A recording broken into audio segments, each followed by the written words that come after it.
Itu kita harus punya tujuan yang lebih gede dari diri kita sendiri. Kalau tujuan kita cuman self-center kayak, oh gue pengen A, gue pengen B, gue pengen C gitu, itu terasa sangat egois dan bakal kita juga gampang untuk ngasih alasan untuk diri kita dibenci orang lain. Tapi kalau kita tahu tujuan yang kita lakukan itu lebih gede dari diri kita, ada misi yang pengen kita jalanin, itu justru lebih bisa bikin kita berpikir lebih lebar dan bikin kita lebih cenderung tidak takut dibenci. Karena kita tahu kita ngelakuin hal yang lebih gede.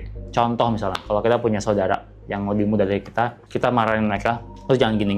Kalau kita nganggap diri kita sendiri itu cuman exercising power, marahin cuman buat marahin untuk ngeluapin emosi, kita bakal nantinya ngerasa bersalah. Tapi kalau kita marahin karena kita tahu ini itu bisa bagus untuk dia ke depannya, kita nggak bakal ngerasa bersalah. Kita ngerasa itu dibutuhkan. Jadi kita perlu punya sense yang lebih tinggi dari orang lain, lebih dan banding diri sendiri. Sekarang argumentasinya adalah kalau kita berani dibenci, kapan kita perlu dengan orang lain? Kapan kita bisa terima kritik dan kapan kita udah berani dibenci aja? Kupingnya di tembok gitu, nggak ada yang bisa denger gitu misalnya. Kuncinya adalah ngebedain mana feedback, mana kritik. Kita harus tahu kayak mana yang beneran bisa ngasih kita motivasi untuk memperbaiki diri, mana yang cuman ngeritik aja gitu. Kadang kritik pun bisa jadi feedback kalau kita state of mind-nya lagi bagus. Contoh sederhana tuh, kalau teman-teman bikin konten, banyak banget komen-komen yang asbun lah bisa dibilang. Kayak kalau teman-teman ngeliat YouTube saya juga, banyak banget yang kalau lagi komen nggak jelas ya nggak jelas aja gitu. Tapi saya mungkin nggak udah lama juga bikin konten, udah mulai terlatih untuk ngebedain mana yang